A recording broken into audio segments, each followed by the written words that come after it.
Os sacerdotes marcam o ano como 2355. A terra é a Suméria. A cidade, Uruk. Referem-se a este local como o berço da civilização, mas, da minha perspectiva, é uma cidade que suspende sua existência na iminência de um conflito. Meu nome é Ibn Sim, e a minha vida é regida por dois elementos: a integridade do registro escrito e as verdades que ele não deve revelar. Aqui, na primeira grande metrópole do mundo, a verdade é um bem mais valioso e consideravelmente mais perigoso do que o cobre que flui de Magan ou o lápis-lazuli das distantes montanhas orientais. Sou um escriba, um dubsar. O meu ofício é a permanência, a minha ferramenta é o caniço e a minha tela é a argila úmida. Sou um registrador de fatos. O número de sacos de cevada num celeiro do templo, os juros devidos sobre o empréstimo, o nome de uma criança recém-nascida. Contudo, hoje, o peso dos fatos que sou forçado a carregar ameaça esmagar-me. A partir da entrada da minha casa, uma habitação de tijolos de barro situada numa viela estreita adjacente à grande rota processional da rua Eana, esta pressão é uma presença constante. No interior, a minha esposa, Ninciana, moe grãos, os seus movimentos um ritmo familiar de tranquilidade. O nosso filho, Enlil Bani, dorme numa esteira de junco, alheio às sombras que se avolumam sobre a nossa cidade. Ele é a razão pela qual eu caminho nesta corda bamba. Ele é a razão pela qual não devo cair. O zigurate da nossa deusa padroeira, Inanna, domina o horizonte. Uma estrutura de tijolo que funciona como um lembrete dos poderes divinos e políticos que sirvo. Mas esses poderes estão em conflito e eu estou apanhado no meio. Deixo a relativa segurança da minha casa com o meu selo cilíndrico, o emblema de osso esculpido da minha identidade, a pesar no meu pescoço. É a minha assinatura, o meu vínculo, e ultimamente parece uma corrente. As ruas de Uruk são um fluxo incessante de pessoas, mas as correntes estão agitadas. Os soldados do nosso lugaréu, Lugal Kisalsi, patrulham com uma nova intensidade no olhar. A conversa nas tabernas e nos portões da cidade não é sobre colheitas, mas sobre guerra. O nome de um homem reverbera por todo lado. Lugalzá Gezi, o rei expansionista da nossa cidade rival, Uma. A sua ambição devora cidades inteiras e a sua influência se estende sobre as nossas muralhas.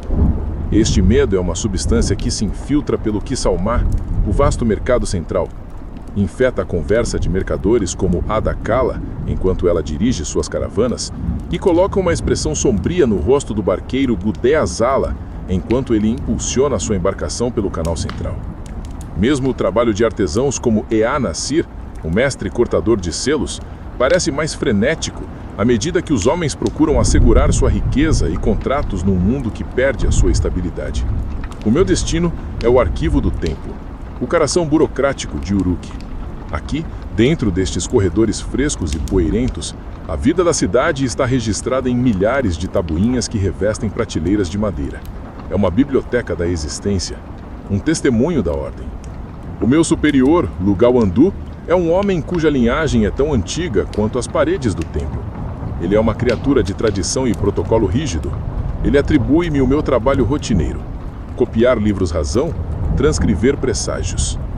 Durante horas, me perco no ofício familiar, o meu estileto movendo-se pela argila úmida, cada cunha cuneiforme uma pequena âncora num mar de incerteza. Mas a rotina é quebrada quando o Lugar Andu se aproxima. Ele carrega uma única tabuinha úmida. Ele não a coloca na carga de trabalho comum, ele a põe diante de mim como um veredito. Uma única cópia, ele ordena, a sua voz baixa, os seus olhos evitando deliberadamente os meus.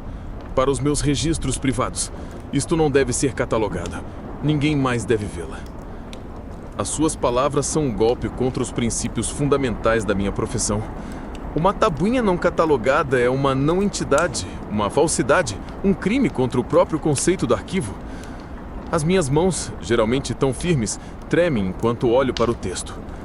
Não é um registro de grãos ou gado, é uma conspiração vertida em argila. Detalha um pacto militar secreto entre um comandante de Uruk, chamado Kabtailun, e emissários da cidade de Kish. É um plano de traição, delineando o desvio estratégico de canais para privar de alimentos a nossa suposta aliada, Lagash, na sua guerra contínua com Uma. e nomeia um oficial acádio em ascensão em Kish, um homem chamado Sargão, como o intermediário militar. Isto não é uma tabuinha. É uma sentença de morte para milhares, um plano para a traição. E eu, Ibn Sin, um simples escriba que queria apenas sustentar a sua família, sou agora a sua única testemunha e o seu cúmplice forçado. A minha educação, a minha habilidade, a minha vida inteira levaram a este único e traiçoeiro momento. Obedecer é tornar-me parte da corrupção que está matando a minha cidade por dentro. Recusar é ser esmagado por ela. Pego no meu estilete e a responsabilidade por eventos futuros recai sobre mim. Os dias que se seguiram à transcrição da tabuinha de Kish fundiram-se uns nos outros, cada um marcado por uma tensão persistente que se instalou profundamente no meu ser. Desempenho as minhas funções no templo de Inanã com uma consciência aguçada, quase dolorosa, do meu ambiente. A familiar sala do arquivo, outrora um santuário de ordem e conhecimento, agora parece uma jaula de conspirações silenciosas.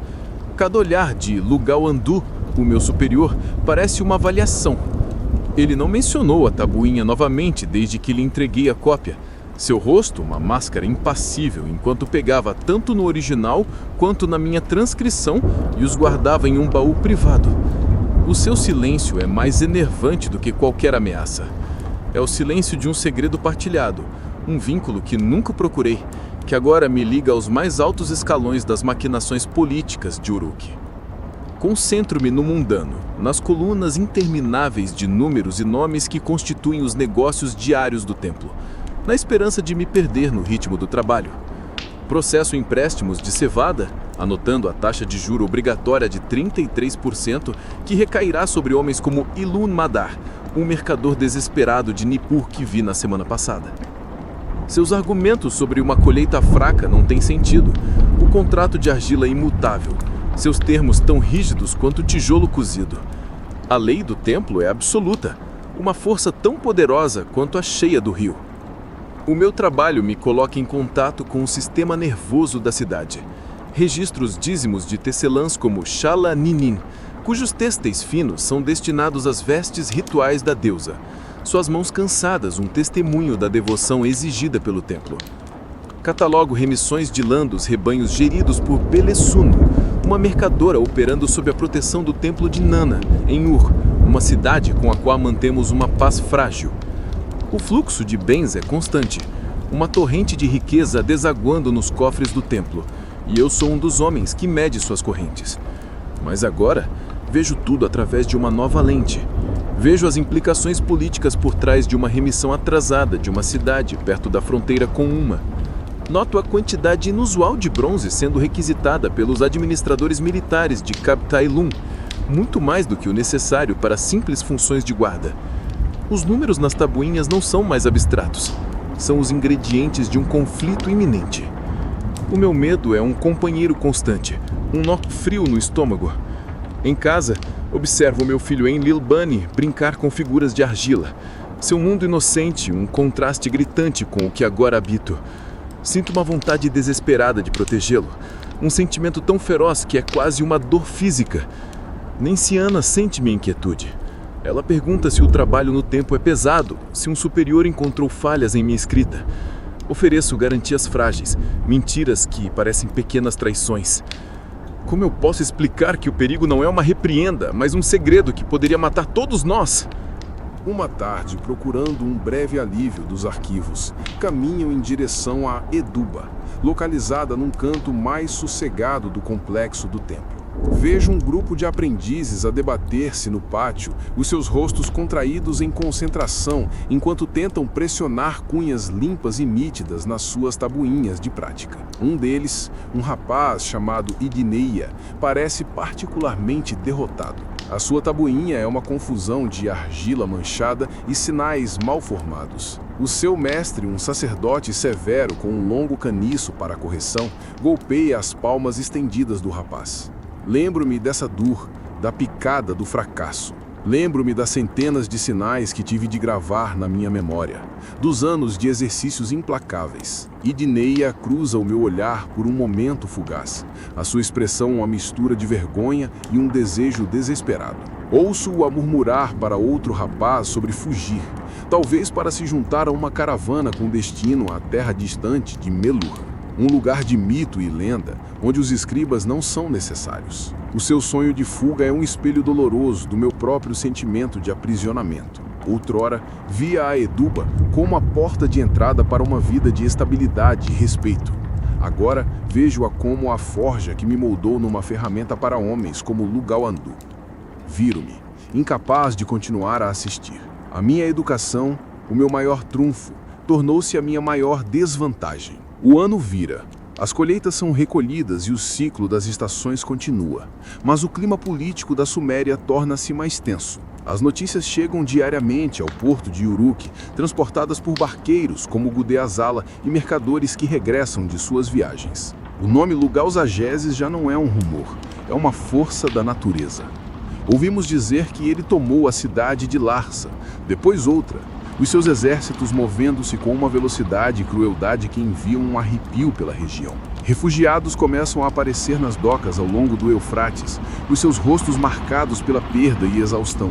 Trazem histórias de cidades sitiadas e templos saqueados. Taron Utu, uma mulher que outrora geria uma próspera família de comerciantes e agora supervisiona uma pequena seção do porto de Uruk depois de perder tudo numa inundação, ajuda a organizar o auxílio. Ela dirige os recém-chegados para abrigos temporários perto das muralhas exteriores, a sua expressão sombria. Ela sabe melhor do que a maioria como as fortunas podem mudar rapidamente. Vejo estes novos rostos no mercado, os seus olhos arregalados e medrosos, um lembrete constante e vivo da tempestade que se aproxima. A tensão se infiltra na própria estrutura de Uruk. As patrulhas da guarda da cidade são mais frequentes, a sua presença mais imponente. Vejo Tabsili, um ferreiro conhecido pelo seu trabalho excepcional com bronze, entregar uma grande remessada de pontas de lança e espadas curtas ao arsenal do templo. Disse que os seus clientes incluem não só Uruk, mas também agentes de Lagash e até de Ur. Tabsili é um homem prático, que serve quem paga o mais alto, um reflexo das alianças mutáveis do nosso tempo. A sua lealdade é o peso da prata, não há nenhum lugar.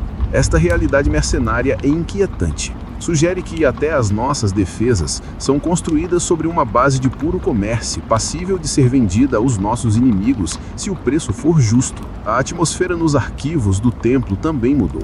Lugal-Andu tornou-se mais secreto, realizando frequentemente reuniões à porta fechada com oficiais militares e sacerdotes dos círculos mais altos. O fluxo de informação está sendo controlado. Certas tabuinhas, particularmente aquelas que tratam de reservas de grãos e acordos comerciais intermunicipais, estão agora classificadas, acessíveis apenas a um punhado de escribas sêniores. Eu não estou entre eles.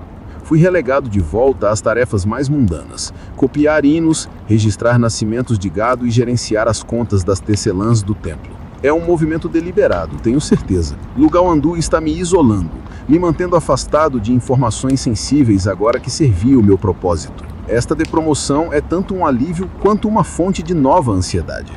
Embora me mantenha afastado de novas conspirações, também me marca como alguém que sabe demais para ser confiável. Uma noite, enquanto me preparo para deixar o templo, sou abordado por Sin Shmiani, um sacerdote de nível médio de Nippur que está de visita a Uruk. Ele é um homem nervoso e inquieto, os seus olhos constantemente a perscrutar o pátio. Ele diz-me que tem uma mensagem para o Baliço, o sumo sacerdote de Enlil, sua cidade natal, e teme que os mensageiros oficiais estejam a ser vigiados. Pergunta-me se eu, como um humilde escriba, poderia transcrever a sua mensagem para uma pequena tabuinha que ele possa esconder mais facilmente. Ele fala de purgas políticas dentro da hierarquia do templo em Nippur, de administradores como Eannatum em Lili a serem substituídos por homens leais a uma nova facção mais agressiva. O seu medo é palpável. Ele acredita que está em curso uma conspiração para alinhar o poderoso sacerdócio de Enlil com as ambições de Lugal-Zajeses. Ele vê traição em todo lado. Concordo em ajudá-lo, transcrevendo a sua mensagem preocupada numa escrita fortemente abreviada que apenas outro escriba experiente poderia decifrar. Ao entregar-lhe a pequena e úmida tabuinha, percebo que cruzei outra linha. Já não sou apenas um guardião passivo de um segredo. Tornei-me um participante ativo na rede de comunicação paralela que agora se estende pelas cidades da Suméria. O meu estilete já não é apenas uma ferramenta para registrar o passado. Está agora sendo usado para moldar o presente incerto, uma mensagem clandestina de cada vez. O risco que estou a correr por este estranho é imenso, mas vejo o seu medo espelhado no meu próprio coração. Nestes tempos, todos procuramos aliados na escuridão. O trabalho de um escriba é impor ordem ao caos, transformar as transações fluídas da vida num registro estático e permanente. Mas estou aprendendo que as correntes mais poderosas são aquelas que fluem sobre a superfície, invisíveis e não registradas. A conspiração com que tropecei parece um rio subterrâneo, e eu estou na sua margem em desmoronamento. O meu projeto secreto, a minha garantia pessoal, começou. Tarde da noite, quando Ninciana e Enlilbani estão a dormir, trabalho sob iluminação de uma única lamparina de óleo de gergelim. Tenho vindo a adquirir pequenas quantidades de argila de alta qualidade do oleiro Puzur Amuri, dizendo-lhe que é para o meu filho praticar as suas letras. Ele vende, mas sem questionar, a sua mente nas estranhas fissuras finas que ele afirma estarem a aparecer nas cisternas da cidade. Um mistério que mais ninguém parece notar. Na quietude da minha casa, comecei a criar minhas próprias cópias de documentos sensíveis. Comecei com o Tratado de Kish, recriando-o meticulosamente de memória, a minha mão a tremer enquanto pressionava as palavras proibidas na argila. É um ato perigoso, quase insano. Se estas tabuinhas fossem encontradas, significaria a minha morte, e provavelmente a morte da minha família. No entanto, a ideia de Lugalwandu deter a única prova desta traição é ainda mais assustadora. E se ele a usar para chantagear seus rivais? E se a destruir para se proteger, deixando homens como Cab Tailum agir com impunidade? A minha coleção de segredos cresce lentamente. Uso minha posição para obter acesso fugaz a outros documentos. Enquanto vasculho contratos antigos, encontro uma série de empréstimos feitos do tesouro do templo a um homem que reconheço como um agente de Emetena de Lagash. Os empréstimos foram perdoados sem qualquer justificativa registrada. É um claro favor político, um suborno registrado, à vista de todos, mas ocultado pela obscuridade burocrática. Faço uma cópia. Ouço 2 sacerdotes discutindo um relatório de Puzur Nirá, o governador de Mari, uma cidade muito acima no Eufrates. O relatório alerta para incursões nômades, mas também menciona o inusitado aumento militar nos territórios acádios, perto de Kish, sob o comando deste homem Sargão. Parece que Sargão é mais do que apenas um oficial local. Ele está buildando uma força disciplinada leal apenas a ele. Encontro o relatório original nos arquivos inferiores, mal arquivado entre manifestos de expedição. Faço uma cópia. Estou construindo um arsenal de conhecimento, um esconderijo de tabuinhas de argila que escondo numa cavidade de tijolo solto sob o fundo da minha casa. Cada tabuinha que adiciono é um peso retirado da minha mente e uma nova pedra na fundação do meu medo. Um dia, sou encarregado de inventariar uma coleção de antigas tabuinhas médicas trazidas de Lagash para estudo. Pertence a uma mulher idosa, uma respeitada guardiã do conhecimento chamada Amatnana. Ela acompanha a remessa e observa-me com olhos aguçados e inteligentes enquanto manuseio os delicados registros de argila cozida de diagnósticos e remédios. Falamos brevemente. Menciono a minha formação na Eduba, e ela acena com a cabeça, observando que as artes escribais são um fardo pesado. Registramos o que é, diz ela, sua voz rouca com a idade. Mas somos frequentemente proibidos de registrar o que é verdade. As suas palavras atingem-me com a força de um golpe físico. Será que ela sabe?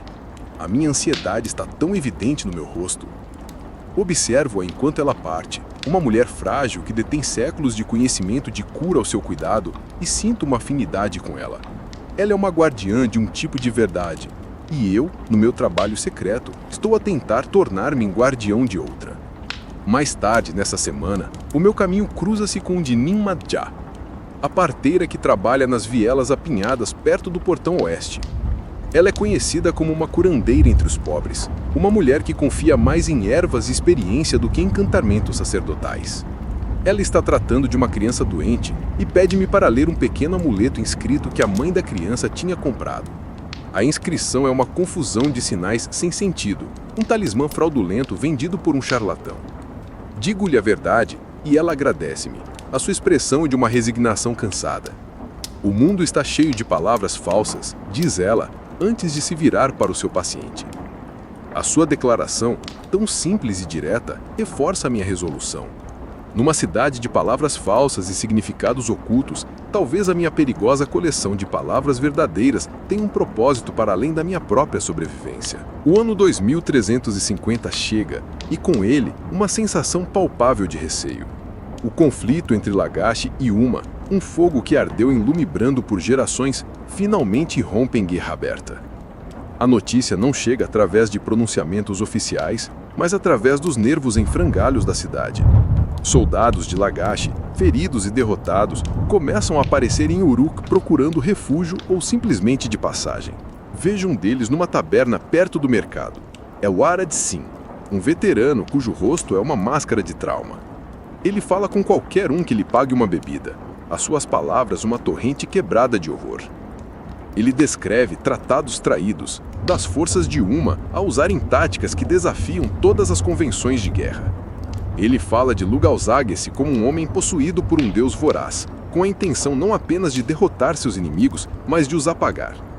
As suas histórias se espalham pelo Kizalmar como um contágio envenenando a habitual atmosfera animada de comércio com o sabor amargo do medo. O impacto da guerra é imediato.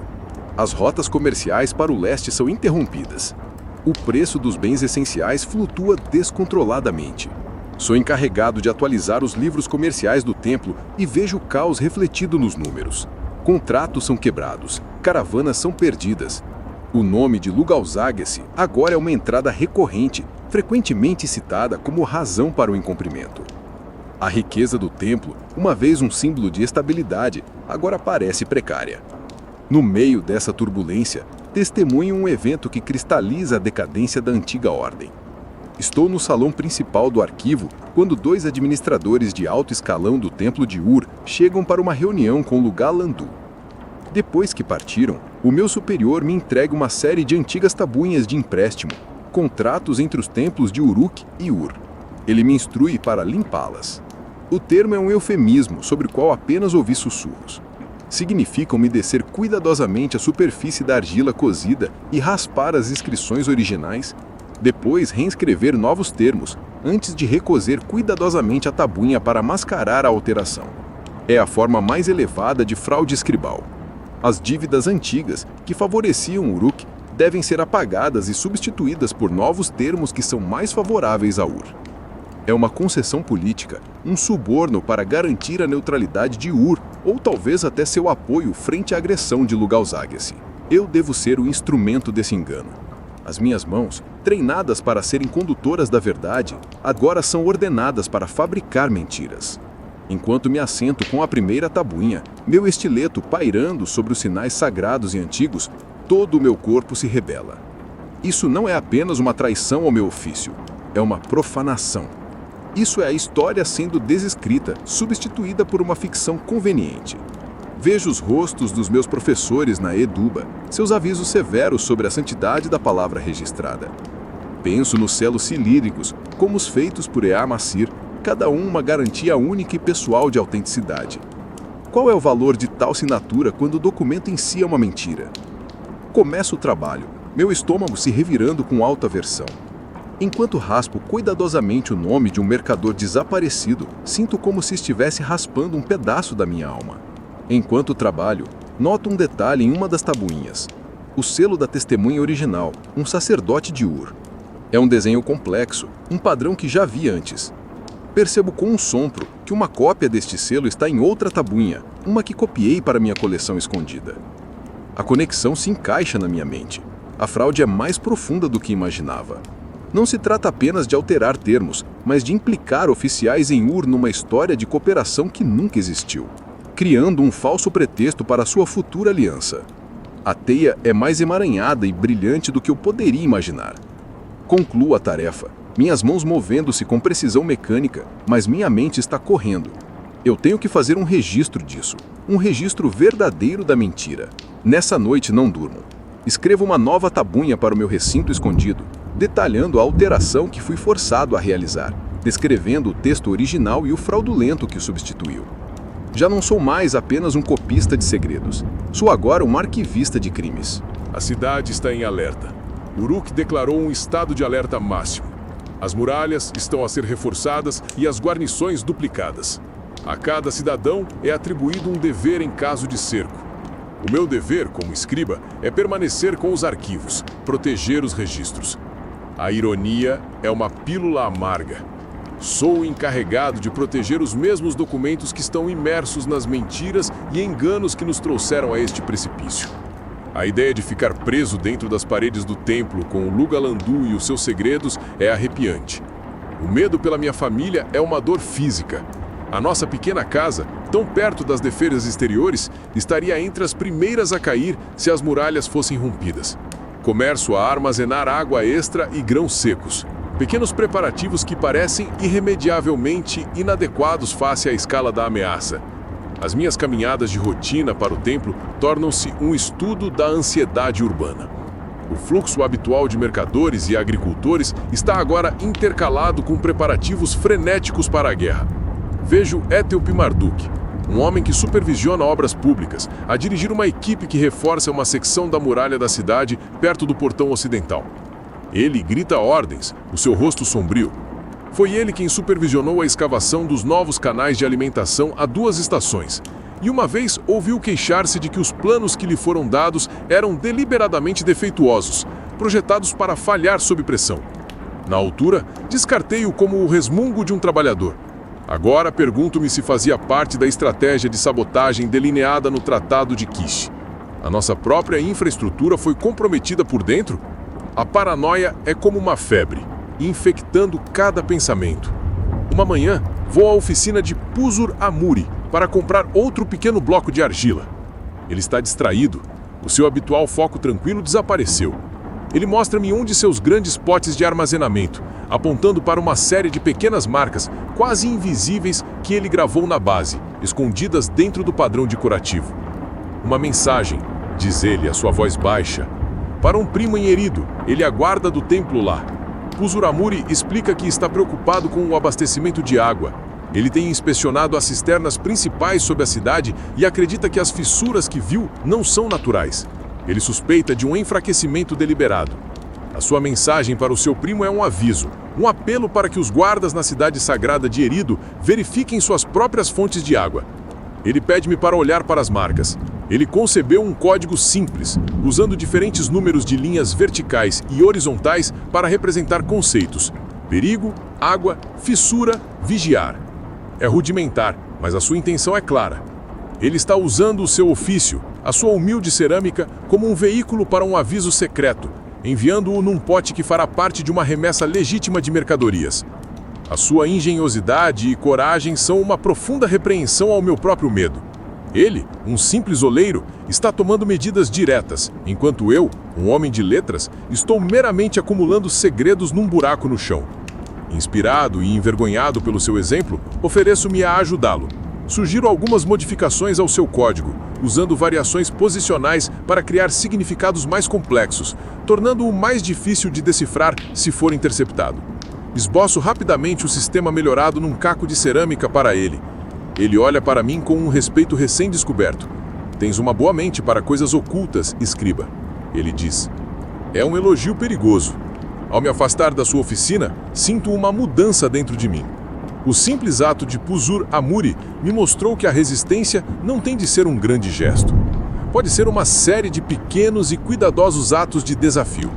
O meu arquivo escondido não é apenas uma tour para minha própria sobrevivência. É uma arma, e eu estou começando a entender como ela pode ser usada.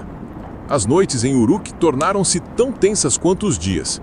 As sentinelas nas muralhas são um sinal visível da inquietude da cidade. As suas tochas, pequenas e desafiadoras faíscas contra a vasta e escura planície. O sono oferece pouca escapatória, pois meus sonhos estão cheios de muralhas em ruínas e tabulinhas partidas. Numa dessas noites inquietas, incapaz de acalmar a mente, saio de casa e caminho pelas ruas desertas em direção ao distrito do templo. A cidade, à noite, é uma entidade diferente, um lugar de sombras profundas e ecos estranhos. Sinto-me atraído pelo grande zigurate de An, sua imensa silhueta bloqueando as estrelas. É proibido aos leigos subir a rampa sagrada, mas o meu destino é uma estrutura menor e menos conhecida proximamente, a plataforma de observação usada pelos astrônomos do templo. Lá pode-se ver toda a cidade espalhada abaixo, um vasto mapa de vidas adormecidas.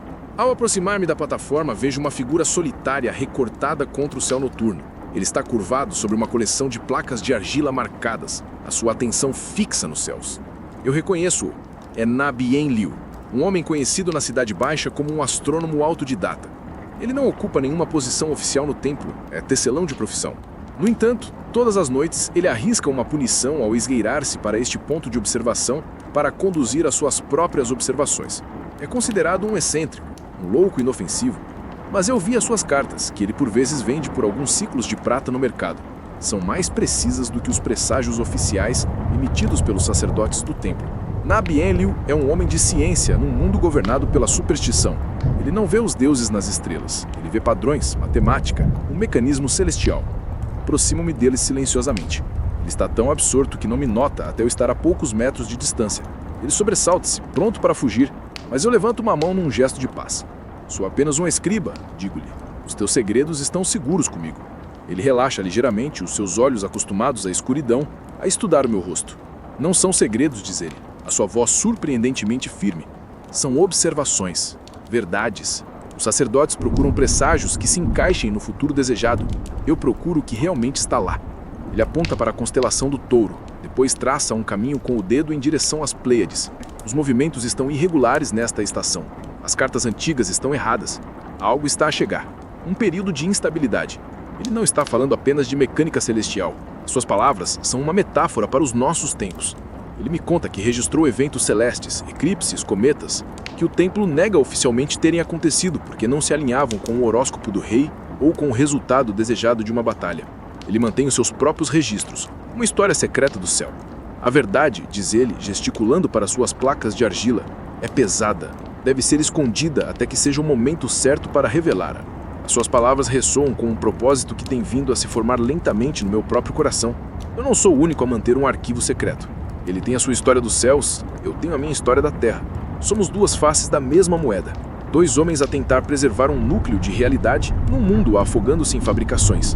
Falo-lhe das tabuinhas alteradas, sem revelar os detalhes específicos do Tratado de Kish. Falo do meu medo de que toda a nossa história esteja sendo reescrita para servir às ambições de alguns homens poderosos. Ele ouve atentamente, o seu olhar nunca se desviando do meu rosto.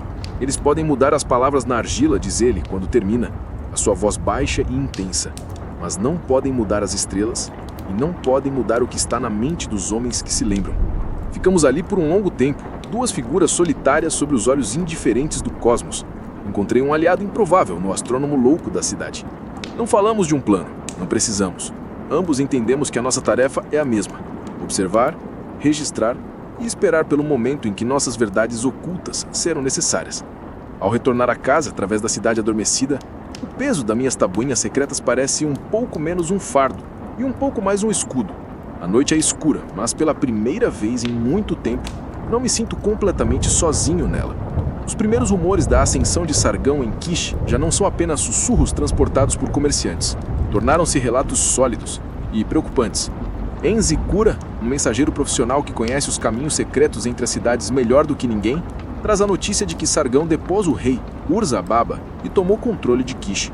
Ele não é um rei de linhagem tradicional, é um Arrivistica, um homem de origens humildes, segundo alguns, que reuniu um exército disciplinado que lhe é leal pessoalmente, não à cidade ou aos seus deuses. Essa notícia provoca uma onda de choque no conselho governante de Uruk. Sargão era o homem nomeado no tratado secreto que copiei. Contato militar para a conspiração contra Lagash. Agora ele é o governante absoluto de uma grande potência militar. O tratado já não é mais uma aliança estratégica, é um pacto com um novo rei formidável, cujas ambições são completamente desconhecidas. O equilíbrio do poder em toda a região acaba de ser quebrado. Esta nova realidade é sentida mais intensamente no porto. O fluxo de mercadorias do norte está estrangulado. O comércio torna-se um jogo de alto risco. Uma tarde, as minhas funções exigem que eu vá ao principal distrito de armazéns perto das docas do Eufrates para verificar uma remessa de cobre que chegou para o arsenal do templo. Os armazéns são um labirinto caótico de edifícios de tijolo de barro e pátios abertos, geridos por contabilistas de rosto severo como Abizab Lum, um homem notório pela sua manipulação criativa de pesos e medidas. Enquanto estou verificando o manifesto, vejo uma figura familiar a supervisionar o descarregamento de um barco num cais privado. É Riban Ili, um pescador de Larsa, mas as mercadorias que ele está descarregando não são peixes. São caixotes pesados e não marcados. Riban Ili trabalha com uma energia nervosa, olhando constantemente por cima do ombro. Reconheço a forma distinta dos lingotes de cobre, mas não são do tipo padrão que vem das minas controladas pelo templo em Magan. Isto é contrabando. O meu caminho cruza-se com o dele quando ele está saindo do cais. Ele fica surpreendido por me ver, um escriba do templo, nesta parte rude das docas. Ele tenta oferecer-me alguns peixes secos, um suborno casual para eu esquecer o que vi. Olho para ele, para o seu rosto curtido e mãos calejadas, e não vejo um criminoso, mas um homem apanhado nas engrenagens de uma máquina perigosa. O comércio marítimo está difícil, escriba, diz ele, a sua voz baixa. As patrulhas de Lugalgecese controlam as águas do sul. Um homem tem de encontrar novas rotas, novos parceiros. Ele não precisa dizer mais. Ele está contrabandeando cobre, um material estratégico de guerra, contornando os canais oficiais e o controle do templo. Provavelmente está vendendo-o a clientes privados, talvez a um homem como Tabsili, o armeiro, ou mesmo diretamente a agentes de uma das cidades rivais. Ele é uma pequena parte de uma vasta rede ilícita que está armando a Suméria para a tempestade que se aproxima. Penso no meu dever. Deveria denunciá-lo. As suas ações são uma ameaça direta à segurança de Uruk. Mas denunciá-lo atrairia atenção. Levaria perguntas. A quem estava ele a vender? Quem são seus parceiros em Uruk? A investigação poderia facilmente levar de volta aos oficiais militares que deveriam estar controlando o comércio de cobre, homens como Kabita Ilum, o mesmo homem nomeado no Tratado de Kish. Percebo nesse momento que o crime de Riban Ili é um sintoma da doença muito maior. A corrupção que testemunhei nos arquivos do templo se espalhou por todos os cantos da cidade. Os sistemas formais de poder estão ruindo, sendo substituídos por uma economia paralela de contrabandistas, mercenários e espiões. Denunciar Riban Ili seria tratar uma única ferida, num corpo crivado de peste. Não alcançaria nada além de matar um homem desesperado enquanto os verdadeiros arquitetos do caos permanecem intocados. Olho para o pequeno saco de prata que ele segura nervosamente. Esse é o preço do seu risco. Qual é o preço do meu silêncio? Apenas aceno com a cabeça para ele, um gesto de entendimento que passa entre dois homens que estão ambos a navegar num mundo que se soltou de suas amarras. Cuidado, pescador, digo eu. As correntes são fortes. Viro-me e me afasto, deixando-o de pé no cais, um fantasma na guerra civil não declarada da cidade. Este é o ponto intermediário da minha queda. Passei de testemunha, a cúmplice, a conspirador e agora a um homem que ignora conscientemente um crime contra sua própria cidade. A minha bússola moral está estilhaçada. A linha entre o certo e o errado foi apagada, substituída por um único e desesperado cálculo: a sobrevivência. As minhas tabulinhas escondidas já não são apenas provas contra outros. São agora a única coisa que poderão algum dia explicar as minhas próprias ações. Os ritos anuais do Ano Novo são realizados com uma solenidade forçada. Os sacerdotes cumprem os rituais, os cânticos são entoados e as oferendas são feitas, mas o coração abandonou os rituais. Todos sabem que os presságios são maus, não importa o que os intérpretes oficiais afirmem. O humor público é sombrio. A guerra entre Lagash e Uma sangrou Lagash até a exaustão, e Urukagina, um reformador que tomou poder ali com promessas de restaurar a justiça e refrear os excessos do sacerdócio, está agora lutando para manter sua cidade unida.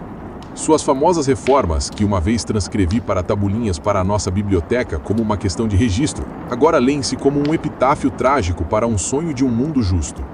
Seu fracasso é um aviso claro do que acontece quando as boas intenções colidem com a realidade brutal do poder militar. Lugalgecese não se importa com justiça social. Ele se importa apenas com conquista. Dentro do templo de Inanna, um estranho ritual está a ser reavivado. É um lamento por Alulim, o mítico primeiro rei de Eridu, que se diz ter governado por milhares de anos antes do grande dilúvio. Ele é uma figura de lenda, não de história, mas nesses tempos desesperados, os sacerdotes estão a recorrer à magia mais antiga e poderosa que conhecem. Sou encarregado de preparar as tabuinhas para a cerimônia, copiando os longos e monótonos hinos que relatam o glorioso reinado de Alulim. O trabalho é tedioso, mas dá-me acesso às partes mais profundas dos arquivos do templo, onde os textos mais sagrados e antigos são armazenados. É aqui que faço uma descoberta que me gela até os ossos. Escondida entre os textos de Alulim está uma pequena coleção de tabuinhas que nada tem a ver com o rei mítico. São registros administrativos do reinado de Mezilim, um rei real que governou a partir de Kish séculos atrás e que detinha poder sobre Lagash e Uma. Estas tabuinhas, que nunca me foi permitido ver antes, detalham os acordos fronteiriços originais entre Lagash e Uma, conforme arbitrados pelo próprio Mezilim. Descrevem a localização precisa dos marcos fronteiriços e a alocação dos direitos de água dos canais que fluem entre as duas cidades. Comparo o texto nestas tabuinhas antigas com a minha memória do Tratado de Kish, que copiei para Lugalandu. O tratado não propõe apenas um futuro ato de sabotagem contra Lagash.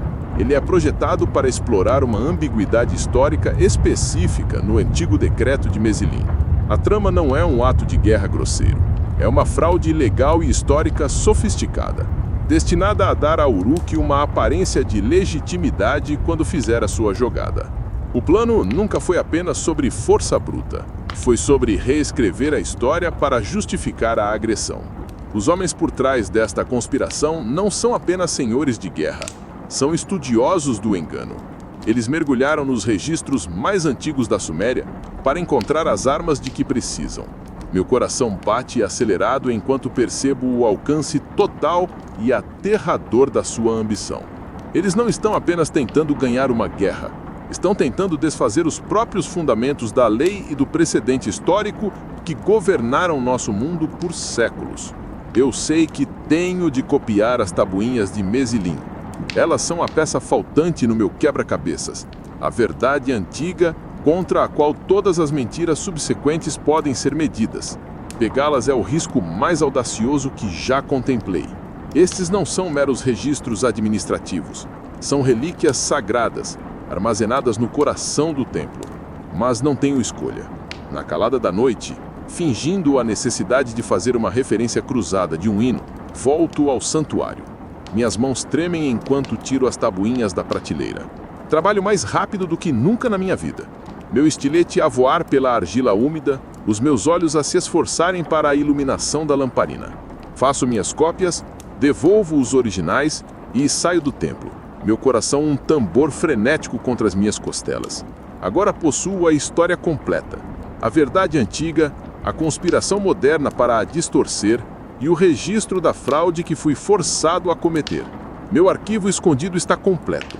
É uma bomba, à espera de detonar. Os canais internos da cidade se tornaram mais importantes do que nunca. Com as principais artérias comerciais ameaçadas, estas vias navegáveis menores são agora vitais para mover alimentos e suprimentos dentro dos vastos distritos de Uruk. As pessoas que controlam estas rotas se tornaram essenciais. Uma dessas pessoas é uma jovem chamada Remi Inanna. Ela constrói e opera pequenos barcos manobráveis feitos de juncos amarrados, do tipo que pode navegar pelos canais mais estreitos e rasos, alcançando partes da cidade que as barcaças de carga maiores não conseguem. Ela é ferozmente independente, o seu rosto queimado pelo sol, as suas mãos fortes e capazes. Encontro-a perto de um pequeno cais de Corme, não muito longe da minha casa, onde ela está impermeabilizando o casco de um novo barco com uma camada de betume preto. Já havia antes a impulsionar sua embarcação pelas vias navegáveis labirínticas, mas nunca falamos.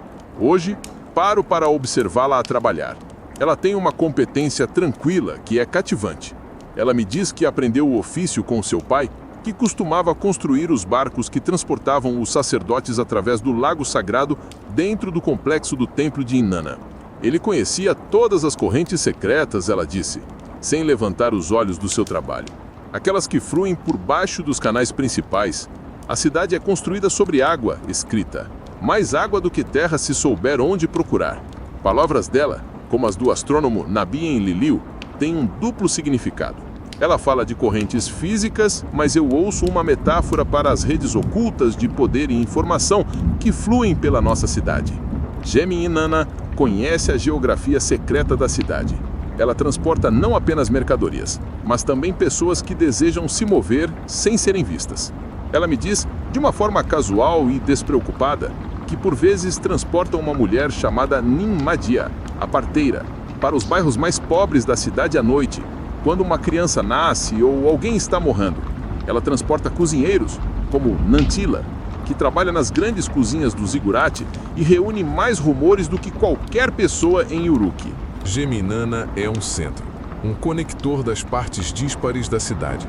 É ela quem ouve as histórias do povo comum, os medos das mães e as fofocas dos trabalhadores do templo. Ela é um arquivo vivo das ansiedades da cidade. Enquanto falamos, um jovem rapaz aproxima-se do cais. Ele é Sim Idina, uma criança do bairro vizinho.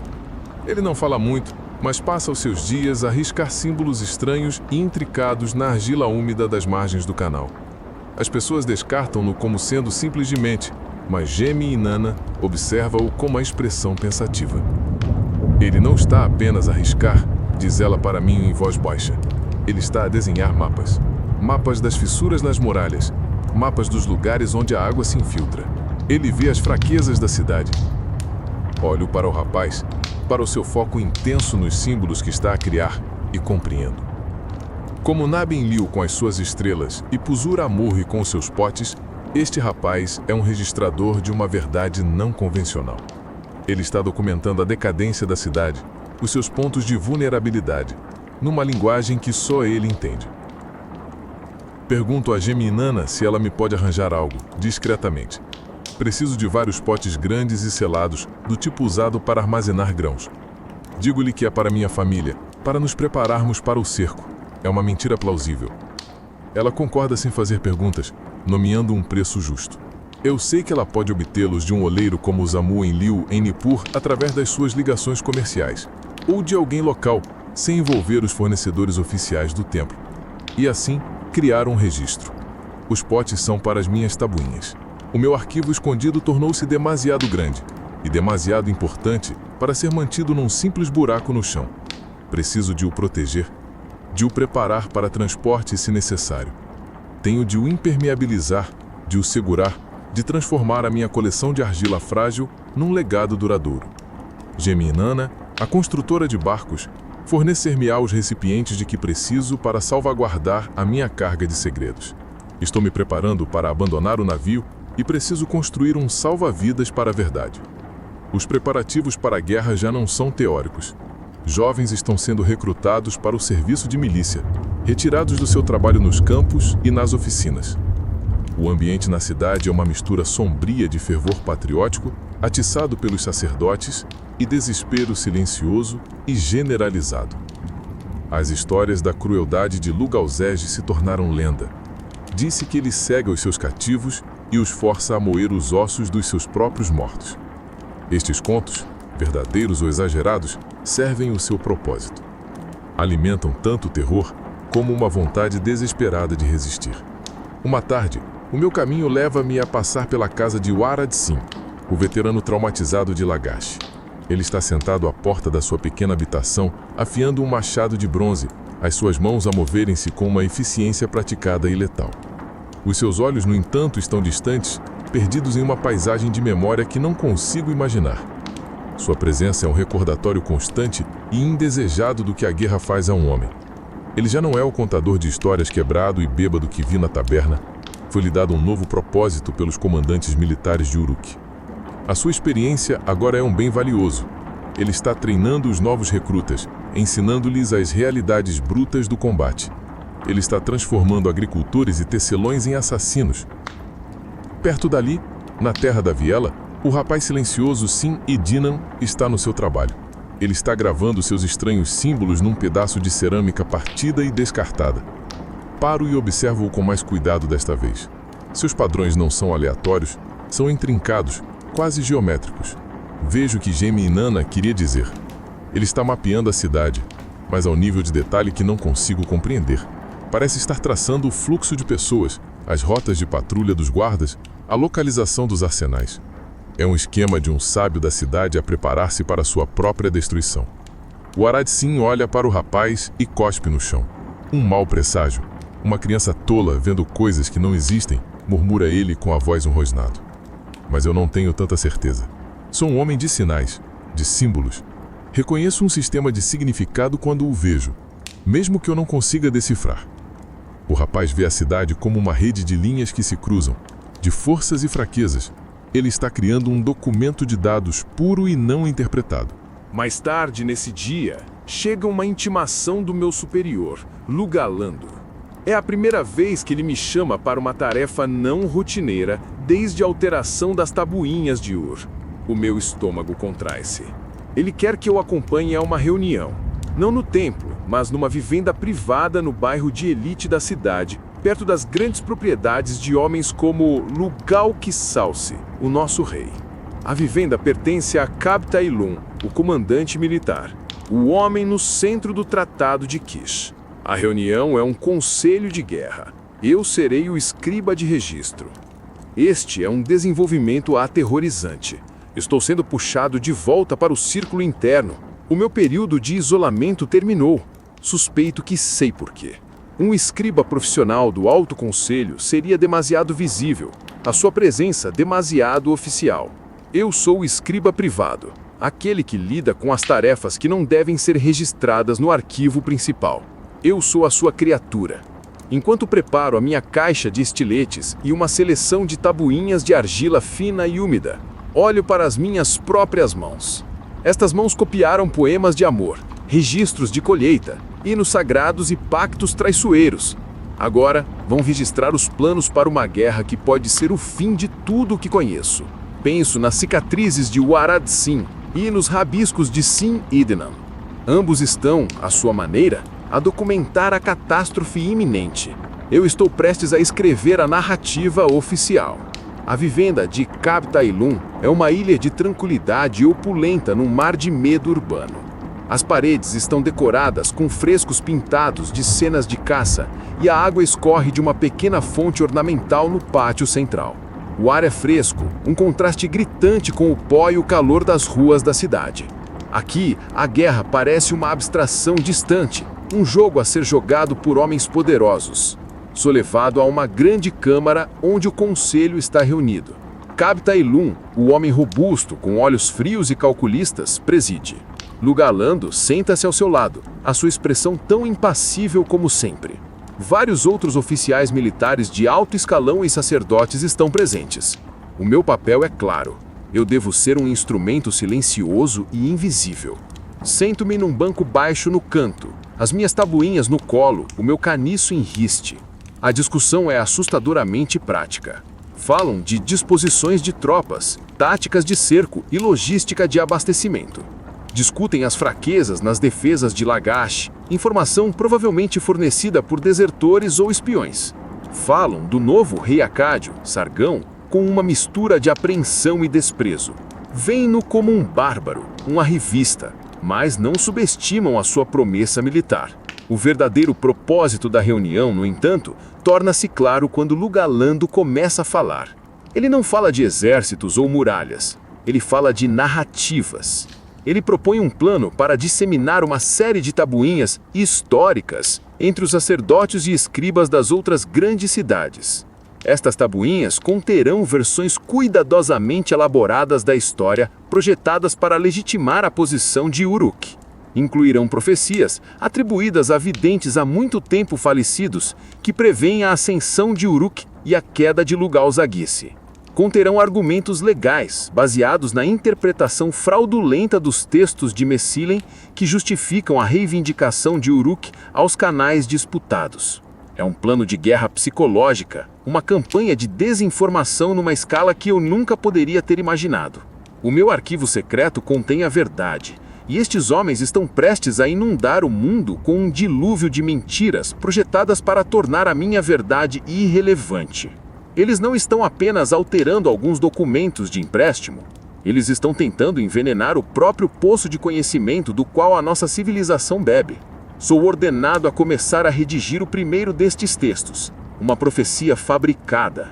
Enquanto escrevo, a minha mão parece-me estanha, uma turrela a ser usada para um propósito que desprezo. As palavras que pressiono na argila são elegantes, persuasivas e totalmente falsas. Eu sou um poeta do engano, um artesão de mentiras. À medida que a reunião avança, um comandante militar chamado Lugal Mestalam, recém-chegado de Ur, defende uma postura mais agressiva. Ele fala de um ataque preventivo contra uma cidade aliada a uma. As suas palavras são quentes, imprudentes. Kabta Ilum ouve, seu rosto ilegível. O debate revela as fraturas dentro da aliança, as tensões entre os planejadores cautelosos, como Lugalando, e os comandantes agressivos, como Lugal Mestalam. São um conselho de víboras, unidos apenas pelo medo de Lugal Zaguesse. Deixo a vivenda enquanto o sol se põe, a minha mente a cambalear. As tabuinhas que carrego não são registros, são armas. Foi-me dado um papel central no grande engano. Isto cria um novo e terrível dilema. Agora tenho acesso direto aos seus planos, ao próprio coração da sua conspiração de mentiras. Posso registrar as suas estratégias, os seus enganos, os seus conflitos internos. O meu arquivo escondido pode tornar-se ainda mais poderoso, uma contranarrativa irrefutável à sua propaganda. Mas para o fazer, tenho de continuar a desempenhar meu papel. Tenho de me tornar o seu escriba mais confiável, o seu mentiroso mais proficiente. Tenho de mergulhar mais fundo no pântano para mapear as suas profundezas. O caminho para preservar a verdade exige que eu me torne um mestre da falsidade. É um paradoxo que ameaça consumir-me.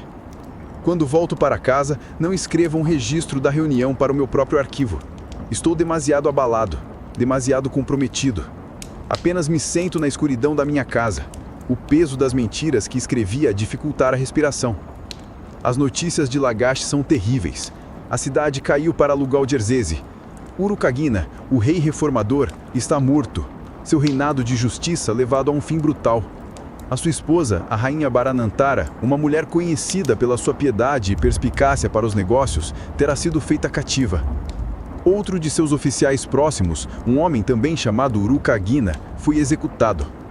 A queda de Lagash remove a última barreira significativa entre Uruk e os exércitos de Uma. A ameaça já não está na fronteira, está à nossa porta. Uma nova onda de refugiados derrama-se na nossa cidade, desta vez não de cidades distantes, mas do nosso poderoso vizinho. Trazem consigo relatos em primeira mão do saque da cidade, histórias que fazem os rumores anteriores parecerem suaves em comparação. Entre os refugiados está uma jovem que afirma ser Amagina, a filha do rei caído, Urukagina. Ela é acolhida pelo templo de Inanna, recebendo o santuário em respeito pela piedade do seu pai, apesar do seu fracasso político. Eu a vejo no pátio do templo, um fantasma da realeza, os seus olhos vazios de choque. Ela senta-se durante horas, sem falar com ninguém, um monumento vivo à fragilidade do poder. A sua presença é um profundo embaraço para o concílio governante de Uruk, que tinha um pacto secreto para minar a cidade do seu pai. Eles não podem celebrar abertamente a queda da sua rival, Lagash, agora que o conquistador está às suas próprias portas.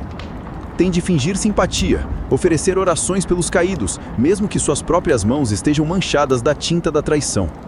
Sou encarregado de um dever particularmente cínico. Lugal Andu instrui-me a compor um lamento formal pela queda de Lagash, um poema belo e comovente para ser lido em voz alta no templo, expressando a profunda tristeza de Uruk. É o auge da hipocrisia. Devo usar as minhas habilidades para criar uma expressão pública de luto por um desastre que os meus empregadores ajudaram a orquestrar. Procuro a princesa exilada, Amagina, sob o pretexto de recolher detalhes para o lamento, para torná-lo mais autêntico. Encontro-a num pequeno jardim, isolado dentro das muralhas do templo. Pergunto-lhe sobre seu pai, sobre os dias finais de Lagash. No início, ela fica silenciosa, mas depois começa a falar, a sua voz um tom baixo e quebrado. Ela não fala de batalhas ou política. Ela fala do cheiro a fumo, do som de portões a se estilhaçarem, da visão do templo sagrado de Ningirsu sendo saqueado. Ela descreve como os arquivos meticulosamente mantidos de Lagash, os registros das reformas de seu pai, foram deliberadamente esmagados, as tabuinhas de argila moídas até o pó sobre as sandálias dos soldados de Uma. Lugal-Jersese não estava apenas conquistando uma cidade, estava apagando sua memória, destruindo sua identidade. A sua história é uma visão do meu maior medo. Não é apenas a morte e a destruição que se avizinham, é uma guerra contra o próprio conhecimento, uma campanha para aniquilar o passado. O meu arquivo escondido, a minha coleção de verdades cuidadosamente preservadas, de repente parece incrivelmente frágil. De que servem minhas tabuinhas se acabarem como pó numa cidade saqueada? A minha conversa com a Magina muda a natureza da minha tarefa. Escrevo o lamento como ordenado. Uso toda a minha habilidade para o tornar belo, para o tornar comovente, mas teço nele alusões sutis, duplos significados que se perderiam para a maioria, mas que poderiam ser entendidos por um ouvinte atento. Escrevo sobre aliados que observam à distância e pactos tão frágeis como argila queimada pelo sol. Escrevo sobre o silêncio dos amigos ser tão devastador como os gritos dos inimigos. É um pequeno ato de desafio, uma mensagem escondida à vista de todos, o meu lamento pessoal pela morte da honra. Lugawando leu e acena com a cabeça em aprovação, satisfeito com a sua qualidade poética, completamente alheio às suas conotações subversivas. Ele subestimou-me. Ele vê-me como uma ferramenta, uma mão que segura um estilete. Ele não vê a mente que a guia, mas a minha pequena vitória parece vazia. Enquanto observo a Magina ao ouvir o lamento ser lido no templo, o seu rosto uma máscara de dor, sei que as minhas palavras inteligentes não lhe servem de conforto. Elas não podem trazer de volta o seu pai, ou a sua cidade, ou a história que lhe foi roubada. A cidade é agora um contentor selado. Os grandes portões de Uruk, revestidos de bronze e amarrados com enormes barras de madeira, estão fechados. A ordem foi dada por Lugalki-Salsi, sob o conselho de Kaptailun. O cerco começou. O exército de Lugal-Jazesi é visível no horizonte, uma mancha escura a espalhar-se pelas planícies verdes. À vista do topo do zigurate, outrora um panorama de campos cultivados e canais movimentados, é agora um retrato de uma desgraça iminente. A vida dentro das muralhas transforma-se da noite para o dia. Os ritmos da cidade são ditados pelo racionamento de comida e água, e pelo zumbido constante e de baixo nível do medo. Todos os rostos na rua estão tensos, todas as conversas são reservadas. O inimigo está fora das muralhas, mas os inimigos internos, suspeita, desespero, fome, são igualmente perigosos. Meu mundo encolheu para os confins do distrito do templo e da viela estreita onde minha família vive. As minhas caminhadas são viagens curtas e com propósito para verificar a ração de água ou para me apresentar para as minhas funções. Os arquivos do templo tornaram-se o centro nevrálgico da defesa da cidade, pelo menos no sentido burocrático.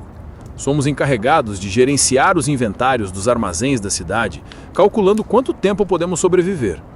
Os números são sombrios. Os sacerdotes lideram orações diárias por intervenção divina, seus cânticos ecoando pelos pátios, mas seus rostos traem as suas próprias dúvidas. Neste mundo comprimido e claustrofóbico, meu arquivo secreto torna-se a minha obsessão. Já não é suficiente ter as tabuinhas escondidas. Tenho de garantir a sua sobrevivência, mesmo que eu não sobreviva. Recupero os potes selados que comprei através de Gemi-Nanã. Um por um, na calada da noite, tiro as minhas preciosas tabuinhas do seu esconderijo. Envolvo cada uma em um pedaço de linho, acondicionando-as firmemente nos potes. Manuseio-as com uma reverência que normalmente reservo para textos sagrados. Ali está o Tratado de Kish, o decreto fronteiriço de Mezilim, o registro dos empréstimos fraudulentos de Ur, as minhas notas do Conselho de Guerra, as profecias de desinformação que fui forçado a escrever. É a história secreta da nossa queda, um testamento da verdade numa era de mentiras. Enquanto estou embalando o último pote, meu filho, Enlilbani, acorda. Ele vem para o meu lado, os seus olhos arregalados com curiosidade infantil. Ele aponta para o selo pendente no meu pescoço. "Sinal do pai", diz ele, uma das poucas frases que conhece. Tiro o selo e pressiono-o num pequeno pedaço de argila úmida, mostrando-lhe como ela deixa minha marca pessoal. Nesse momento, uma ideia se forma na minha mente. Um último e desesperado ato de preservação. Pego uma tabuinha nova, pequena, e nela escrevo um breve colofon. É uma nota de escriba, do tipo que colocamos no final de uma grande obra. Indica o meu nome, Ibn Sin, filho de Ilshugamil, escriba do templo de Inanna, lista os conteúdos dos potes e termina com uma única frase: registrei o que vi, para que a verdade não se perca no pó. É o meu testemunho, a minha reivindicação de autoria para esta coleção de tristezas. Depois, faço algo sem precedentes. Pego no meu selo cilíndrico a minha identidade oficial e registrada e rolo-o pela parte inferior da tabuinha do colofão, deixando uma impressão clara e profunda. É um ato de loucura. Anexar o meu nome, a minha identidade legal, a esta coleção de documentos traiçoeiros é assinar a minha própria sentença de morte. Mas é também um ato de posse suprema. Estes já não são segredos anônimos, são o meu testemunho. Se forem encontrados, não serão descartados como falsificações ou registros aleatórios. Estarão ligados a um homem, a um escriba, a uma testemunha. É o passo final e irrevogável. Selecionei o meu destino juntamente com as minhas tabuinhas. Coloco a tabuinha do colofão no último pote e selo a tampa com betume. Os potes agora estão na minha pequena casa como sentinelas silenciosas. Eles contêm a verdade, autenticada pela minha própria mão. A questão que permanece, uma questão que martela no meu crânio com o ritmo de uma máquina de cerco, é o que fazer com eles. Como posso tirá-los de uma cidade selada que está prestes a ser consumida pelo fogo e pela espada? A primeira semana do cerco passa numa névoa monótona de ansiedade. O pânico inicial deu lugar a uma rotina sombria e desgastante. Das muralhas do templo, observamos o exército de Lugalzagese. Eles não estão lançando um assalto em grande escala. Em vez disso, estão construindo as suas próprias obras de terraplenagem, a cavar os seus próprios canais para desviar as nossas fontes de água mais a jusante, uma tática de estrangulamento lento. Eles são pacientes, sabem que a fome e a sede são armas mais eficazes do que flechas e lanças. As fissuras começam a aparecer, não apenas nas defesas da cidade, mas no seu tecido social. Os preços dos alimentos no mercado negro, gerido por homens oportunistas como o contabilista de armazém Abzuilum, dispararam. Eclodem lutas nos pontos de distribuição pública de água. A autoridade dos sacerdotes e do rei parece cada vez mais vazia. O poder real é o homem que controla o último saco de grãos. A minha família está sobrevivendo com o pequeno estoque de comida que consegui reservar. Ninciana é engenhosa, fazendo cada grão de cevada durar. Mas vejo um medo nos seus olhos quando olha para o nosso filho. Sua energia brincalhona foi substituída por uma letargia silenciosa. O peso da minha responsabilidade por eles é uma pressão física no meu peito.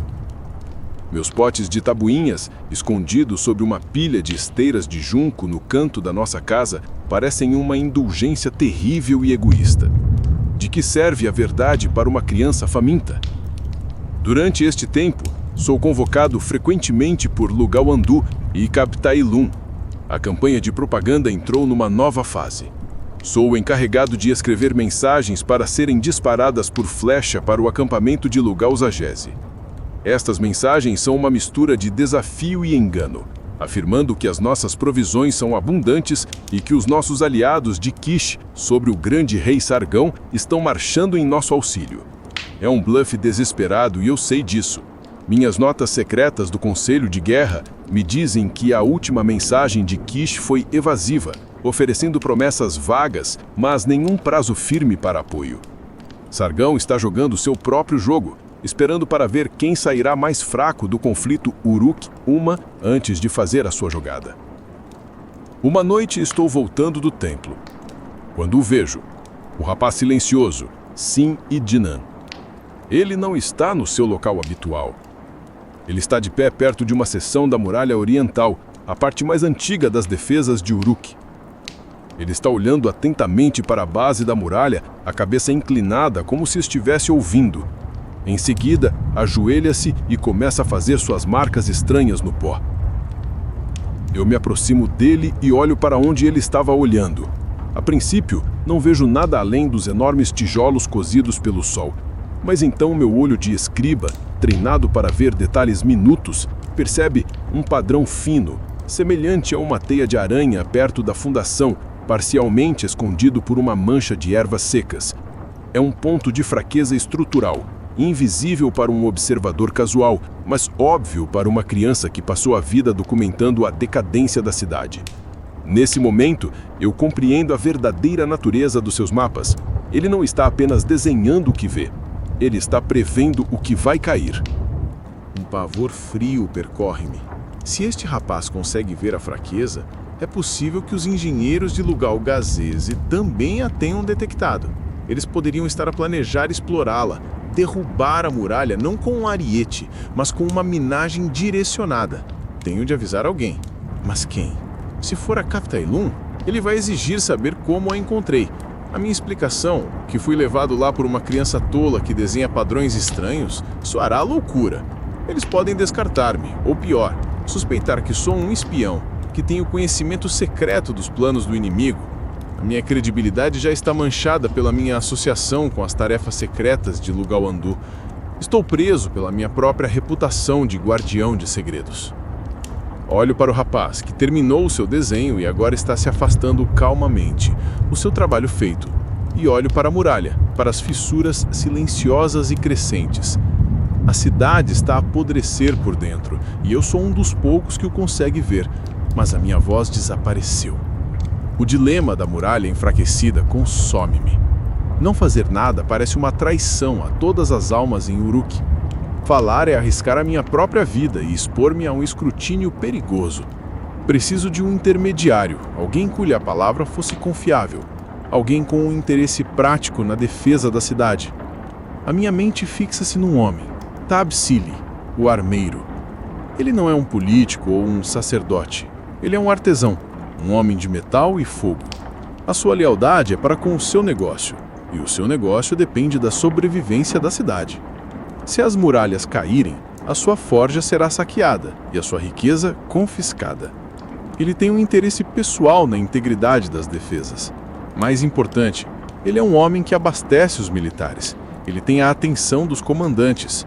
Os seus avisos seriam vistos como a avaliação prática de um perito, não os desvarios de um escriba paranoico. Encontrá-lo é fácil. O som do seu martelo é uma constante no distrito das oficinas. Aproximo-me da sua forja, um lugar de calor intenso e atividade furiosa. Ele está a supervisionar a afiação de espadas de bronze, a sua estrutura muscular recortada contra o brilho do fogo. Digo-lhe que preciso de falar com ele em privado. Ele me leva para uma pequena sala desordenada, atrás da forja. O seu rosto impassível, mas curioso. Não menciono o rapaz, sim Nidendin. Sei que isso desacreditaria a informação. Em vez disso, apresento a descoberta como minha. Digo-lhe que, ao inspecionar as escrituras de propriedade do templo para edifícios perto da muralha oriental, notei sinais de subsidência e investiguei mais a fundo. Descrevo a localização precisa das fissuras usando a linguagem técnica de um agrimensor, uma habilidade que adquiri ao longo de anos a transcrever contratos de terras. Apelo à sua experiência como um homem que entende de tensão e estrutura, seja numa lâmina de espada ou numa muralha de cidade. Tabsili ouve, sem interrupção. Seus olhos aguçados, fixos no meu rosto, pesando cada palavra. Ele faz algumas perguntas diretas sobre o tipo de alvenaria e a natureza da fundação nesse setor. Respondo o melhor que posso. Ele fica em silêncio por um longo momento, a afagar a barba. A muralha oriental é antiga, diz ele. Construída sobre uma fundação do templo do rei Gilgamesh, segundo alguns, sempre foi um ponto de preocupação. Ele não questiona a minha história. Ele não pergunta por que é que um escriba estava inspecionando fundações. Ele simplesmente processa a informação. Se o que dizes é verdade, então as patrulhas principais da guarda precisam ser suplementadas lá, e os engenheiros precisam olhar para isso imediatamente. Ele promete falar com um comandante em quem confia, um homem fora do círculo imediato de Captailun, garantindo que a informação seja passada por um canal diferente. Ele está fazendo seu próprio cálculo político, evitando a aparência de ser um alarmista, ao mesmo tempo em que leva a ameaça a sério. Assumi um risco tremendo. Chamei a atenção para mim, ligando-me a uma peça de inteligência militar crítica. Mas também lavei a informação, passando-a da sua fonte estranha e inacreditável, o rapaz, pelo filtro da minha própria credibilidade como escriba, para as mãos de um homem respeitado e prático. Ao sair da forja, sinto um vislumbre de esperança. Agi. Fiz mais do que apenas observar e registrar. Usei um dos meus segredos, ou melhor, o segredo de outro, como uma ferramenta para proteger minha cidade. O meu arquivo destina-se a preservar o passado, mas pela primeira vez usei meu conhecimento para tentar alterar o futuro. O peso dos meus potes de tabulinhas parece diferente agora. Não é apenas o peso da verdade, mas o peso do potencial. O potencial para reconstruir, mas também o potencial para destruir. A escolha de como será usado não pode ser minha, mas a escolha de agir é. Tabsili cumpre a sua palavra. Num dia, vejo uma equipa de engenheiros, liderada pelo supervisor de obras públicas Etelp Marduk, a examinar a muralha oriental. Carros de tijolos frescos e argamassa estão a ser movidos para a área. O meu aviso foi atendido. Uma sensação tranquila de alívio instala-se em mim, mas é de curta duração. O inimigo não está ocioso. Nessa noite, enquanto o sol se desfaz no horizonte, uma nova iluminação aparece. Fogo. As forças de Lugal Zagese estão incendiando sistematicamente os campos e aldeias fora das muralhas. Estão a queimar o grão não colhido, a destruir os pomares, garantindo que, mesmo que quebremos o cerco, emergiremos para uma terra devastada. O impacto psicológico é devastador. O moral dos cidadãos, já frágil, começa a desmoronar-se. Dentro do templo, a atmosfera é de pânico mal controlado. Os sacerdotes redobram as suas incantações, as suas vozes a elevarem-se num apelo desesperado aos deuses. Lugal Andu, pela primeira vez desde que o conheço, parece abalado. O seu mundo, cuidadosamente construído de controle e manipulação, está sendo consumido por uma força para além da sua influência. Ele convoca-me à sua câmara privada.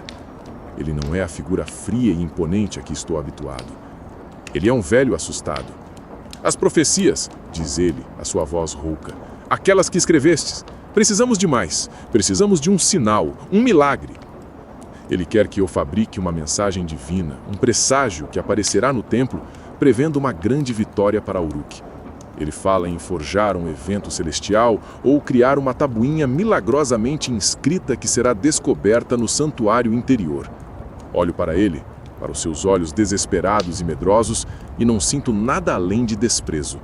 A sua vida inteira foi passada a construir uma fortaleza de mentiras, e agora que um fogo real está às suas portas, a sua única solução é construir outra mentira menor para se esconder dentro. Percebo neste momento que ele não tem poder real. A sua influência era uma construção da burocracia e intriga em tempo de paz. É inútil contra a simplicidade brutal de um exército e um fogo. Digo-lhe que farei o que puder, uma resposta evasiva que parece satisfazê-lo. Não tenho intenção de escrever outra mentira. O meu serviço aos mestres do engano acabou. A minha lealdade já não está dividida. Pertence à minha família e pertence à verdade que guardei nos meus potes de argila. Nessa noite, enquanto o brilho alaranjado dos campos em chamas cintila as paredes da minha casa, tomo a minha decisão. Não posso permitir que o meu arquivo seja destruído. Ele não pode permanecer em Uruk. Tem de ser contrabandeado para fora da cidade. Mas como? Os portões estão selados? As muralhas são vigiadas? Só há uma maneira: o caminho da água. As correntes subterrâneas de que Gemi Inanana, a construtora de barcos, falou. Os velhos canais de drenagem semi-esquecidos que correm do distrito do templo sob as muralhas da cidade e para os pântanos além. É um plano desesperado, quase suicida. Os canais são provavelmente estreitos, traiçoeiros e possivelmente desmoronados em alguns lugares. Mas é a única maneira. Tenho que encontrar Gemi Inanana. Tenho que a convencer a ajudar-me. Já não sou apenas um escriba. Sou um conspirador a preparar-se para o seu ato mais perigoso. Estou prestes a confiar toda a história do nosso tempo às escuras e esquecidas vias navegáveis que correm por baixo da cidade. Uma última e desesperada aposta para enviar uma mensagem numa garrafa para o futuro. Encontrar Gemi Inanana na cidade sitiada é um desafio. Os canais internos agora são patrulhados pela guarda da cidade e o movimento é restrito. Uso a minha autoridade como escriba do templo, alegando estar em uma missão urgente para Lugal-Andu para navegar nos postos de controle. Finalmente encontro ela perto do antigo cais do templo, seu pequeno barco de junco escondido nas sombras de um edifício saliente. Ela está magra, seu rosto marcado pela mesma fome e ansiedade que vejo em todos, mas os seus olhos ainda estão afiados, seu espírito inabalável. Conto-lhe o plano. Não lhe digo o que está nos potes, apenas que são registros familiares de imensa importância que devem ser salvos da destruição da cidade. Apelo não a seu patriotismo, mas a seu pragmatismo. Consegui adquirir um pequeno saco de selvas, todas as minhas economias de uma vida, e ofereço-lhe o todo. Ela olha para as selvas, depois para o meu rosto. Ela é uma perspicaz juíza de caráter e sabe que isso é mais do que apenas um assunto de família. Ela vê o desespero em meus olhos. Os canais antigos são perigosos, diz ela, sua voz baixa. Alguns estão bloqueados, e a saída para o pântano é vigiada pelos homens de Lugal-Zagese. É possível? Pergunto, a minha voz mal um sussurro. Ela fica em silêncio por um longo momento, o seu olhar fixo na água escura e lenta do canal. Há diz ela finalmente, um escoadouro de tempestade que corre da fundação do antigo Templo Branco. É antigo. A maioria esqueceu-se que sequer existe. É pequeno, mas uma pessoa habilidosa num barco raso talvez consiga passar se o nível da água estiver certo. Ela concorda em ajudar-me. O risco é imenso, mas ela é uma criatura dos lugares secretos da cidade e talvez o desafio lhe agrade. Ou talvez ela também acredite que algumas coisas devem ser salvas. O plano está marcado para a noite seguinte, durante a hora mais escura antes do amanhecer. A logística é um pesadelo. Tenho de transportar de alguma forma 4 potes pesados e selados da minha casa para o ponto de encontro no cais do templo sem ser visto. Faço por etapas, um pote de cada vez, usando uma funda de carregador e mantendo-me nas vielas mais escuras e estreitas. O meu coração martela contra as minhas costelas a cada passo. Cada sombra parece um guarda, cada som uma ameaça. Chego finalmente ao cais, a suar e exausto, os meus músculos a gritar em protesto. Geminana está lá, o seu pequeno barco de fundo chato à espera. Parece impossivelmente frágil para a tarefa que se avizinha. Carregamos os potes, o seu peso a fazer o barco afundar perigosamente na água. Trabalhamos em completo silêncio, os nossos movimentos rápidos e econômicos. Geminana guia-nos para a entrada do canal.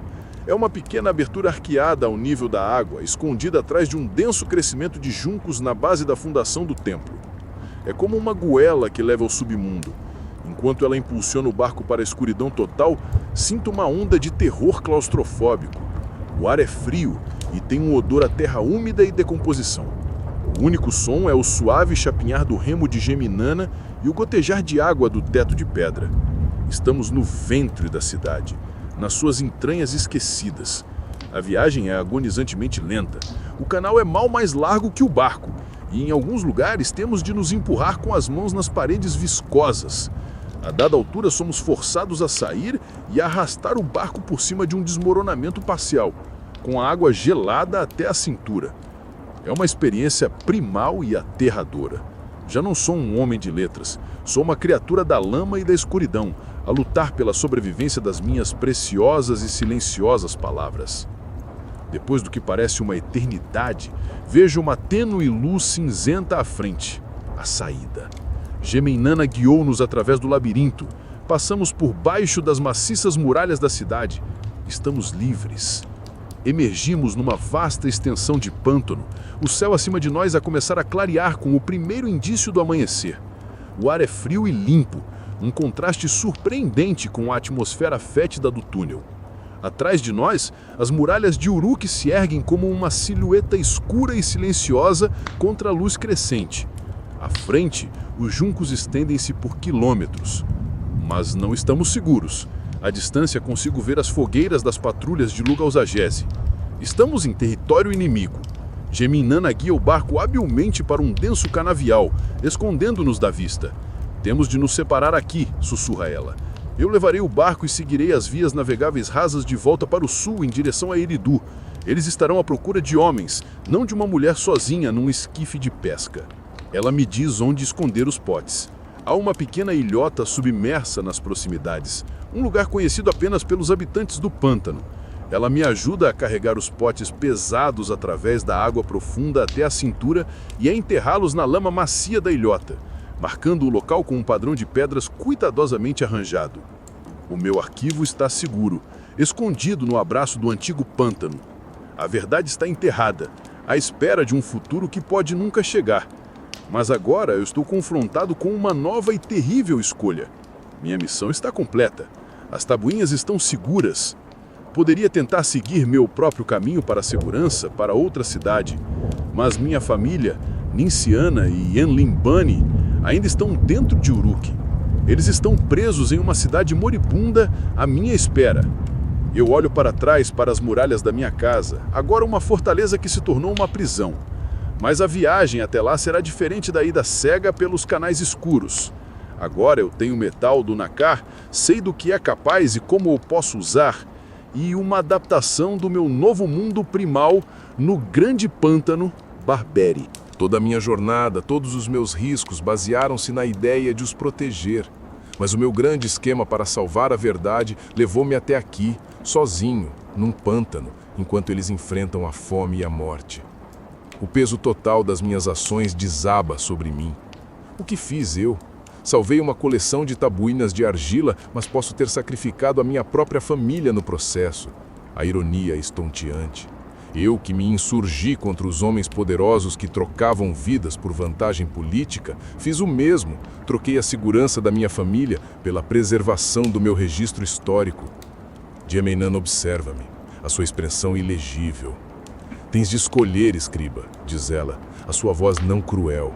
A história que salvaste ou as pessoas que amas. A escolha não é uma escolha, é uma revelação. As tabuinhas, a verdade, o grande panorama da história, tudo isso não tem sentido sem a ligação humana que se destina a servir. O meu legado não é uma coleção de potes de argila enterrados na lama. É a mão do meu filho na minha. É o rosto da minha esposa. Abandoná-los agora seria tornar-me na própria coisa que desprezo. Um homem que valoriza abstrações em vez de pessoas. Tenho que voltar, digo eu. A minha voz é sufocar de emoção. Djemenan acena lentamente com a cabeça, como se soubesse desde o início qual seria a minha escolha. O túnel é uma passagem de sentido único, diz ela. Não consegues impulsionar o barco contra a corrente, e as muralhas estarão ainda mais vigiadas agora. Encontrarei uma maneira, digo eu. A minha resolução é endurecer. Vou escalar. Vou nadar, não os deixarei. Este é o verdadeiro clímax da minha luta. Não é uma batalha com espadas e lanças. É uma escolha silenciosa e desesperada, feita à beira de um pântano ao amanhecer. A escolha entre a história imortal e a vida mortal. Eu escolho a vida. Dou a Djemenan o saco de prata que agora verdadeiramente merece. Se chegares a Erido, digo eu, encontra a guardiã das tabuinhas médicas, uma mulher idosa chamada Amat Nana. Diz-lhe que Ibn Sinduruk envia suas saudações. Diz-lhe que o céu está limpo. É uma mensagem codificada, uma esperança de que, se eu falhar, alguém saberá por onde começar a procurar a verdade. Ela acena, uma promessa silenciosa. Ela empurra o seu barco para a corrente e desaparece nos juncos, um fantasma das vias navegáveis.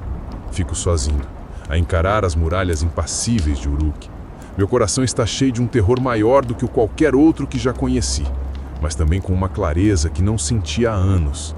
Conheço o meu propósito. Não é salvar o mundo, é salvar o meu mundo.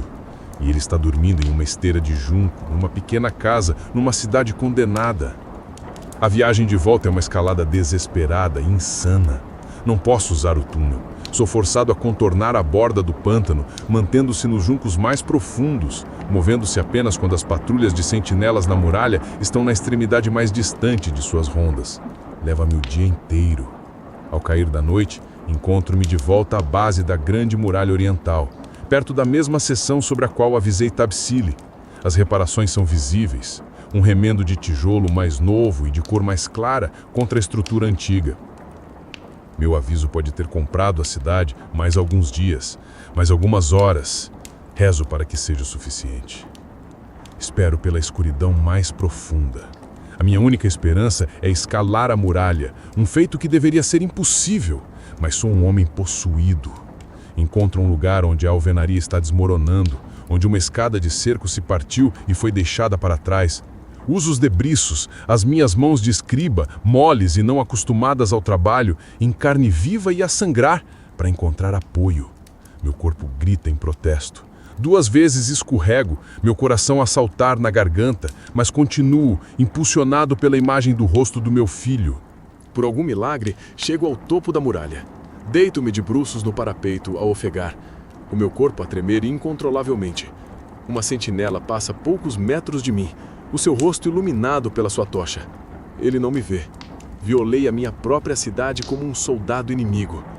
Descer pelo lado de dentro é igualmente traiçoeiro, mas consigo, deixando-me cair os últimos metros numa viela escura e cheia de lixo. Estou de volta. A cidade está mais silenciosa agora, um silêncio exausto e medroso. Percorro as ruas familiares, um fantasma na minha própria casa. Quando chego à minha viela, o meu coração para. Uma multidão está reunida. Há guardas. Abro caminho, a minha mente uma parede em branco de terror. A porta da minha casa está partida. Mas eles não estão lá por minha causa. Estão a arrastar o meu vizinho, o oleiro Puzuramori. Ele é acusado de ser um espião, de enviar sinais ao inimigo. Alguém deve ter interceptado um dos seus potes. Lugal Andu está lá, a supervisionar a prisão, o seu rosto uma máscara de autoridade fria. Ele encontrou um bode expiatório para explicar os problemas da cidade. Puzuramori vê-me na multidão. Os nossos olhos encontram-se por um segundo. Não há acusação no seu olhar, apenas um ar de derrota cansada. Ele sabe que o jogo está perdido. Esgueiro-me antes que Lugal Andu me possa ver, o meu coração doente de culpa pelo homem que as minhas ações inadvertidamente expuseram. Corro para minha casa. A porta está aberta. Entro, o meu coração a bater acelerado. E vejo-os. Nenciana está encolhida no canto, a agarrar em Liubani ao peito. Eles estão seguros. Ela levanta a cabeça e vê-me, e seu rosto desfaz-se numa mistura de incredulidade, raiva e alívio avassalador. Vou até eles, caindo de joelhos, e envolvo-os com os meus braços. Estou coberto de lama e sangue e imundície, mas estou em casa. Não tenho um grande plano. As minhas tabuinhas desapareceram, enterradas num pântano. O destino de Uruk está selado. Nos próximos dias ou semanas, as muralhas cairão. Lugal Zagese irá nos conquistar, ou Sargão chegará para nos libertar, tornando-se o nosso novo mestre. Os nomes dos reis mudarão. As mentiras serão substituídas por novas mentiras. Mas nesta pequena sala recuperei algo verdadeiro. Seguro meu filho e sinto o bater constante do seu coração contra o meu. Regressei do mundo das histórias épicas e das grandes conspirações para o pequeno e vital espaço de uma única vida humana. A minha história como guardião dos grandes segredos da Suméria terminou. A minha história como pai acaba de começar. Aconteça o que acontecer quando o sol nascer, enfrentaremos juntos. O meu nome é Ibn Sin. Sou um escriba de Uruk e fiz a minha escolha. O meu legado não será escrito em tabuinhas de argila, mas na sobrevivência do meu filho. E no silêncio desta noite escura e condenada, isso é suficiente.